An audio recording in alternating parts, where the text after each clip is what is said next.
The time has come, and we now finally have the release of the Explorer's Guide to Wildemount, the accompanying campaign setting book, which includes spells, magic items, new subclasses, new sub-races, as well as some adventures set in the Critical Role world of Exandria, specifically the continent of Wildemount. For any fans of Critical Role, such as myself or other ones out there, this has been something a long time coming.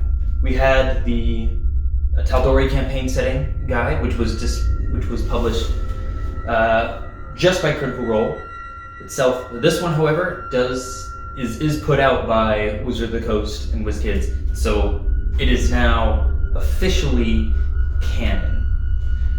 It was briefly canonized, name-dropped at least, in Baldur's Gate: Descent into Avernus, in the referencing to Archon and his tower, where it name-drops his acquisition of the Hand of Vecna in the world of Exandria. But this kind of really hammers it home. Today, what we're going to be talking about are the new spells, specifically the spells associated with the style of magic known as Dunamancy and Dunamis, which were introduced in relation to the Luxon Beacon and the Kryn Dynasty in the second season of Critical Role. In regards to this book, this is the one time where the Mighty Nine will supersede Vox Machina.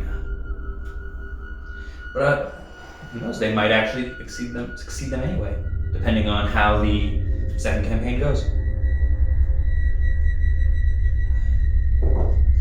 But first, let's go ahead and give a brief introduction to what Dunamis and Dunamancy are. And I will read this from the excerpts in the books. This can be found on page 182 of the Explorer's Guide to Wildemount. This is in the reference to the subclasses that utilize Dunamancy and Dunamis. Not specifically related to the spells, but this is a very good description of what it is. And again, this is on page 182.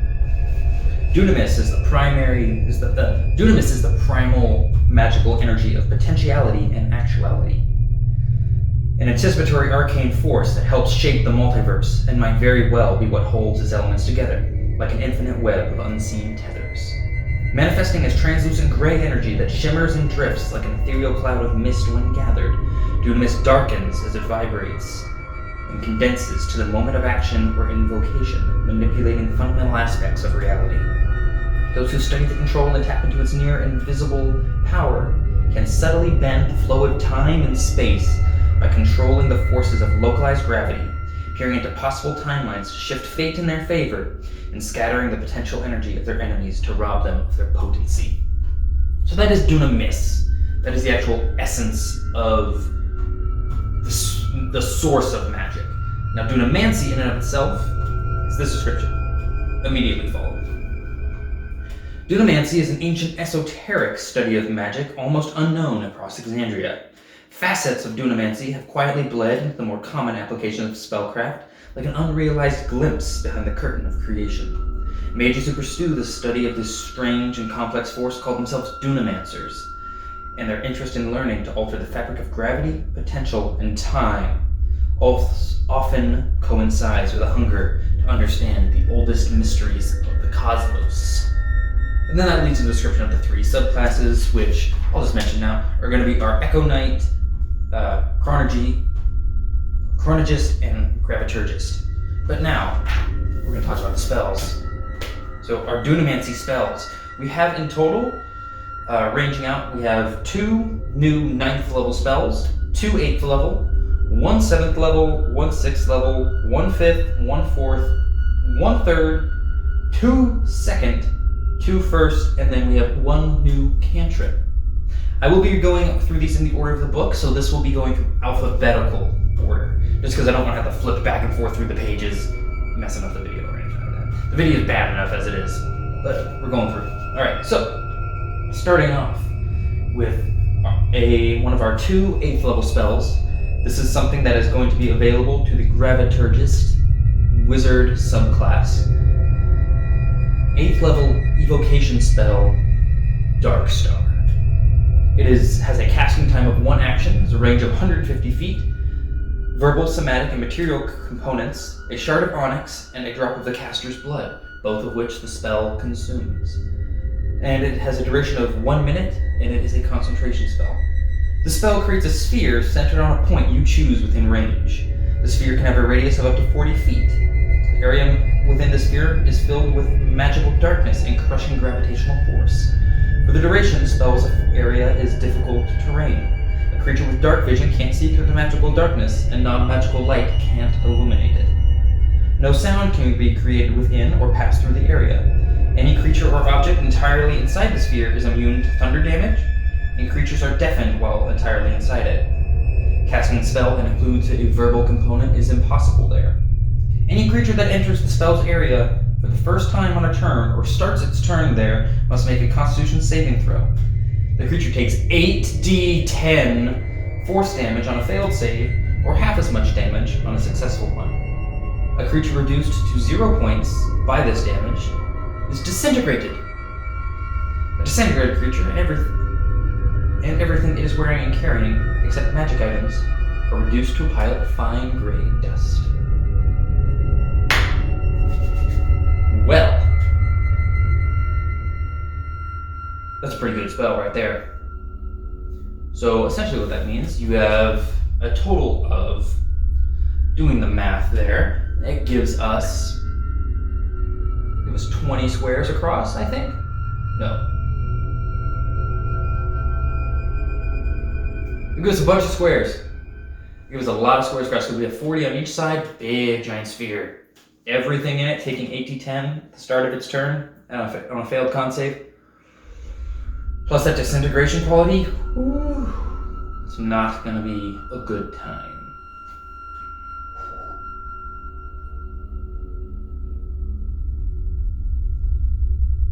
Almost seems like a very good spell, especially for those upper level wizards. I personally haven't actually never played a wizard class, so I am not 100% familiar with all the ins and outs of how it works, or I really should be as a DM. But none of my players like playing as wizards either. They find it a lot more fun to play as sorcerers. Anyway, we're going to move on to our second spell, which is a second level divination spell called Fortune's Favor, which for you Critical Role fans out there, you have already seen our resident wizard in the Mighty Nine, Caleb Widowgast, utilized several times. It is a second level divination spell, casting time of 1 minute, range of 60 feet, which I thought it was a touch spell. Verbal, somatic, and material components, white pearl, worth at least 100 gold pieces, which the spell consumes, which is something I didn't realize. And it has a duration of 1 hour. You impart latent luck to yourself or one willing creature you can see within range. When the chosen creature makes an attack roll, an ability check, or a saving throw, before the spell ends, it can dismiss this spell on itself to roll an additional d20 and choose which of the d20s to use. Alternatively, when an attack roll is made against the chosen creature, it can dismiss this spell on itself to roll a d20 and choose which of the d20s to use, the one it rolled or the one the attacker rolled. If the original d20 has advantage or disadvantage, the creature rolls the additional d20 after advantage or disadvantage has been applied to the original roll. When you cast a spell using a spell slot of 3rd level or higher, you can target one additional creature for each slot level above 2nd. So, essentially, granting luck. Granting a luck point as per the lucky feat. And we've seen this used to fantastic effect. Next is one of our 2 first level spells, Gift of the Clarity. It is a first level divination spell, casting time of 1 minute, range of touch, verbal and somatic components with a duration of 8 hours. You touch a willing creature. For the duration, the target can add 1d8 to its initiative rolls. That's it. That's all it does. And that's awesome. That can be very beneficial, especially to your characters that have lower initiative modifiers. Personally, in our current group, the Mercenaries of the Flaming Fist, we have our wizard. In all the time I've played, he has never rolled initiative above a 10. This would be a very good thing for him to have. I will say it does not have a, if cast at a higher level, you can do this for additional creatures. That would be nice, however, it is not present. Alright. Next is not one of, but it is our 6th level spell. It is 6th level evocation, available to more Graviturgy wizards. It is casting time of 1 action, range of self with a 100-foot line. Verbal, somatic, and material components, which are a fistful of iron fillings, which can be fulfilled via a component pouch or an arcane focus. And it is an instantaneous spell. It is called Gravity Fissure. You manifest a ravine of gravitational energy in a line originating from you that is 100 feet long and 5 feet wide. Each creature in that line must make a Constitution saving throw or take 8d8 force damage on a failed save, or half as much damage on a successful one. Each creature within 10 feet of the line, but not in it, must succeed on a con save or take 8d8 force damage and be pulled towards the line until the creature is in its area. When you cast a spell using a spell slot of 7th level or higher, the damage increases by 1d8 for each spell slot above 6. Man, these Graviturgists are going to be killing people with a lot of force damage. Not a lot of creatures are immune or even resistant to force damage in the monster manual, so this class is going to be really crushing things, pun intended. Next up is going to be our 4th level spell, which is also available for Graviturgists. It is Gravity Sinkhole. 4th level evocation, has a casting time of 1 action, range of 120 feet, verbal, somatic, and material components, which consist of a black marble, which again can be filled via a component pouch, arcane focus, or etc. And then again, it is an instantaneous spell. A 20-foot radius sphere of crushing force forms at a point you can see within range and tugs at the creatures there. Each creature in the sphere must make a con save. On a failed save, the creature takes 5d10 force damage and is pulled in a straight line toward the center of the sphere, ending in an unoccupied space as close to the center as possible, even if that space is in the air. On a successful save, the creature takes half as much damage and isn't pulled. When you cast a spell slot of 5th level or higher, the damage increases by 1d10 for each slot above 4th. That's fairly standard, just the damage increase.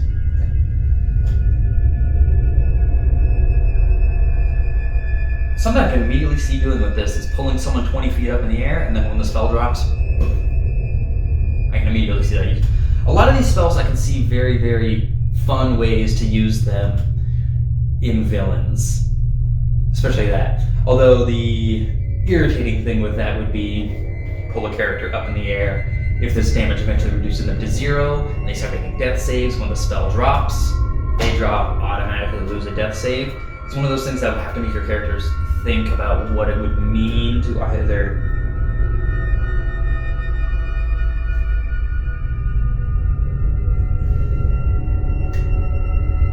actually no, that wouldn't even matter for this spell, because this spell is not actually doesn't have a duration, so it wouldn't really matter. It is one thing I would wonder about for Gravity Fissure, though. It doesn't state that the line has to be along the ground, but it could be up at an angle or anything like that. Interesting. Yeah. Our second of our three second level spells is next. Immovable Object. I believe this is another spell which Caleb Widogast has. It is a 2nd level transmutation, Immovable Object. 1 action to cast, range of touch, verbal, somatic, and material components, gold dust worth at least 25 GP, which is consumed, and it has a duration of 1 hour. You touch an object that weighs no more than 10 pounds and cause it to become magically fixed in place.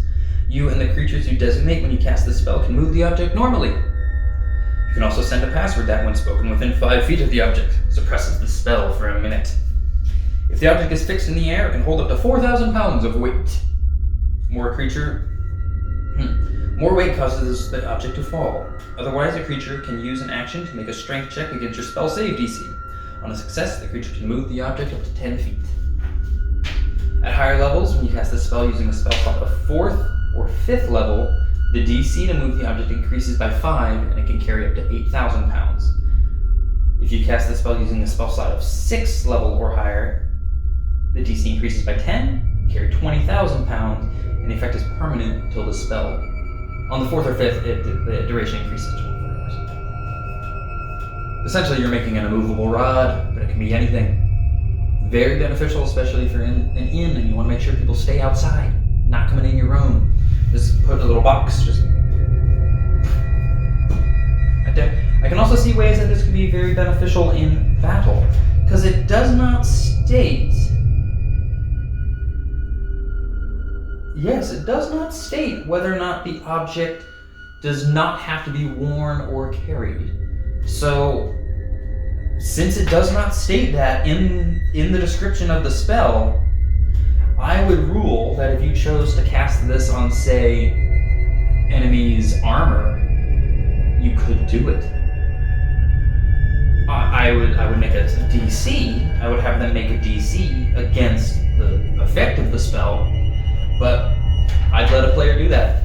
If they went ahead and said, I want to cast a movable object on their armor. They could do it on their weapon as well, but the armor would be more interesting. Next is our first level transmutation spell. This is our last of our first level spells. It's Magnify Gravity. Casting time of 1 action, range of 60 feet. And then it has a verbal and somatic component, and it lasts for 1 round. Gravity in a 10-foot radius sphere centered on a point you can see within range increases for a moment. Each creature in the sphere on the turn when you cast the spell must make a con save. On a fail, they take 2d8 force damage, and its speed is halved until the end of its next turn. On a successful save, the creature takes half damage and suffers no reduction to its speed. Until the start of your next turn, any object that isn't being worn or carried in the sphere requires a successful strength check against your spell save DC to pick up or move. When you cast a spell using a higher spell slot, damage increases by 1d8 for each spell slot above first. That is an interesting spell. I like it. I have noticed a lot of the Graviturgis spells like to rely on radiused spheres. I have noticed that. I'm not complaining.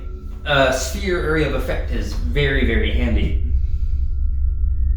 But I do like it. That is a fun little spell. I could see ways that be fun. Again, a lot of these spells, I see very fun ways to use them as villains.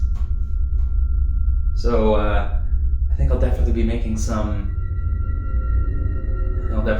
Graviturgist antagonists now. Our next is our 3rd level evocation spell, Pulse Wave. Casting time of 1 action. It is a 30-foot cone originating from Self, a verbal and somatic components, and it is an instantaneous. Excuse me. You create intense pressure and unleash it in a 30-foot cone and decide whether the pressure pushes or pulls creatures and objects. Each creature in that cone must make a con save. The creature takes 6d6 force damage on a failed save, or half as much damage on a successful one. Every creature that fails to save is either pulled 15 feet towards you or pushed 15 foot away from you, depending on the choice you made for the spell. In addition, unsecured objects that are completed in the cone are likewise pushed or pulled 15 feet. And then the damage increases by 1d6, and the distance pulled or pushed increases by 5 for each spell slot above 3rd. I'm loving these spells. They're a lot of fun. Next up is our first 9th level spell. This particular one is a Graviturgist spell. I just wanted to check that. This particular one is going to be the 9th level spell available to Graviturgist, Ravenous Void. Casting time of 1 action, range 1,000 feet.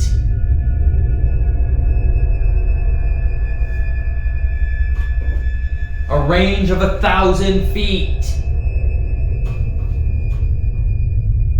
Components are verbal, somatic, and material. A small 9-pointed star made of iron, which could technically be fulfilled by component count. I would make you go and get that made for a 9th level spell. Concentration up to a minute. You'll create a 20-foot radius sphere of destructive gravitational force centered on a point you can see within range. For the spell's duration, the sphere and any space within 100 feet of it are difficult terrain, and non-magical objects fully inside the sphere are destroyed if they aren't being worn or carried. When the sphere appears, and at the start of each of your turns until the spell ends, unsecured objects within 100 feet of the sphere are pulled towards the sphere's center, ending in an unoccupied space as close to the center as possible. A creature that starts its turn within 100 feet of the sphere must succeed on a strength saving throw or be pulled straight towards the sphere's center, ending in an unoccupied space as close to the sphere's center as possible. A creature that enters the sphere for the first time on a turn or starts its turn there takes 5d10 force damage and is restrained until it is no longer in the sphere. If the sphere is in the air and the restrained creature hovers inside the sphere, the creature can use its action to make a strength check against your spell save DC, ending the restrained condition on itself or another creature in the sphere that it can reach. A creature reduced to 0 hit points by the spell is annihilated, along with any non-magical items it is wearing or carrying. You're making a fucking black hole! You literally make a black hole. It does not deal a whole lot of damage, but at 9th level, if the thing isn't beating your spell save DC, there's going to take 5d10 force damage. There's going to take 5d10 force damage every turn. Just inside this sphere. Black holes are so cool. That just seems fun. I'd love to just watch a wizard just like stretch their hand, just a black hole forms. That's why we were nervous about making the Hadron Collider. Next one is Reality Break. This is what just happened in my mind while reading about the black hole spell. This is an 8th level conjuration spell. This one is available to our, just double checking, yes. This is going to be one of our Chronergist spells. Reality Break, 8th level conjuration, casting time of 1 action, range of 60 feet. Verbal, somatic, and material components consisting of a crystal prism, and concentration up to a minute. You shatter the barriers between realities and timelines, thrusting a creature into turmoil and madness. The target must succeed on a wisdom save, and it can't take reactions until the spell ends. Affected creature must roll a d10 at the start of each of its turns. The number rolled determines what happens to the target, as shown on the Reality Break effects table. Any spell with a table is fun. The end of each of its turns, the affected target can repeat the wisdom save, ending the spell on itself on a success. Reality Break effects. Roll on a d10. On a 1 to 2, effect, Vision of the Far Realm. The target takes 6d12 psychic damage and is stunned until the end of its next turn. On a 3 to 5, Rending Rift. The target must make a dex save or take 8d12 force damage on a failed save, or half as much on a successful one. On a 6 through 8, Wormhole. The target is teleported, along with anything it is wearing or carrying, up to 30 feet to an unoccupied space of your choice that you can see. The target also takes 10d12 force damage and is knocked prone. No save on that bit. Chill of the Dark Void on a 9 to 10. The target takes 10d12 cold damage and is blinded until the end of the turn. I'm unsure because it says blinded until the end of the turn. I almost wonder if it's supposed to say the end of their next turn, but it says to the end of their turn. Because it also specifies at the end of each of their turns, they make their save. So I think it has to be until the end of their next turn is when that blindness would. At least that's how I read it. Next is our one cantrip. Sapping Sting. Someone's knocking on my door. Doesn't matter. It is a necromancy cantrip. Has a casting time of 1 action, range of 30 feet, verbal and somatic components, and it is instantaneous. You sap the vitality of one creature you can see within range. The target must make a con save or take 1d4 necrotic damage and fall prone. Spell's damage increases by 1d4 when you reach 5th level, and 11th level and 17th level. So a fairly standard damage increase for a cantrip. On the surface, looking at it, if you're just looking at things for damage output wise, this isn't going to seem super powerful. Because I mean, it is only dealing 1d4 necrotic damage. But I think the very important thing to take with that is the falling prone. Because if you are a wizard in a group that has a lot of martial members, if you can bring an enemy prone and keep your allies in melee with it, I mean, you're gonna wreck him, because that's advantage. It's a disadvantage for your ranged guys, but for your melee characters and your melee combatants, getting right up close and personal, getting that advantage on those attacks is gonna make the big difference. Next is a 5th level transmutation, Temporal Shunt. That's a fun word, shunt. 5th level transmutation, casting time of 1 reaction. Take in when a creature you can see makes an attack roll or starts to cast a spell. Range of 120 feet, verbal and somatic components, and lasts for 1 round. Target the triggering creature, which must succeed on a wisdom saving throw or vanish, being thrown to another point in time and causing the attack to miss or the spell to be wasted. At the start of its turn, the target reappears where it was or in the closest unoccupied space. The target doesn't remember you casting the spell or being affected by it. When you cast the spell using a spell of 6th level or higher, you can target 1 additional creature for each slot above 5th. All targets must be within 30 feet of each other. So, reading these specifically, that seems very, very beneficial just in and of itself. Essentially, a vanishing spell that you take as a reaction to being attacked. I do want to see, I am curious, so, because it specifies in the higher level, you can target 1 additional creature for each slot above 5th. So, I would rule that as 1 creature attacks, and then you could target him and his 2 friends if you cast this at 7th level, is what I would say. And I imagine that looks to be how this would set up, because you obviously couldn't make multiple reactions against the same being. Against multiple beings, because they wouldn't be attacking at the same time, if that's making sense. Next, it's going to be Tether Essence, 7th level Necromancy. Casting time of 1 action, range 60 feet, verbal somatic material components, a spool of platinum cord worth at least 250 gold pieces, which the spell consumes. 2 creatures you can see within range must make a con save, with disadvantage if they are within 30 feet of each other. Either creature can willingly fail to save. If either save succeeds, the spell has no effect. If both saves fail, the creatures are magically linked for the duration, regardless of the distance between them. This is concentration for an hour. When damage is dealt to one of them, the same damage is dealt to the other one. If hit points are restored to one of them, the same number of hit points are restored to the other. If either of the tethered is reduced to 0 hit points, the spell ends on both. If the spell ends on one creature, it ends on both. Something I could see that being used for. Cast this spell on your tank and the big boss.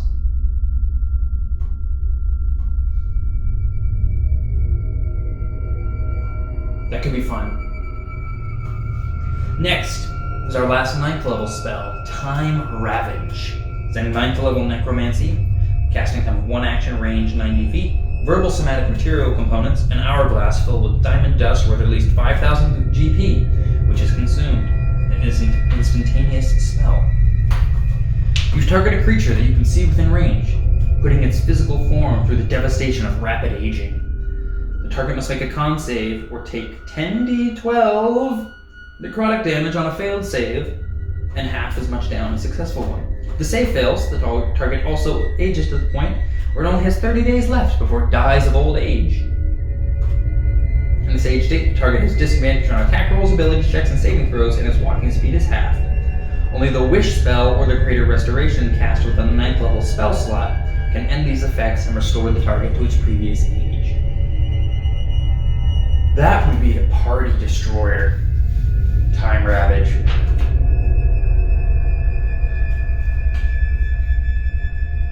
That would absolutely shatter a party if one of their members got hit with that thing.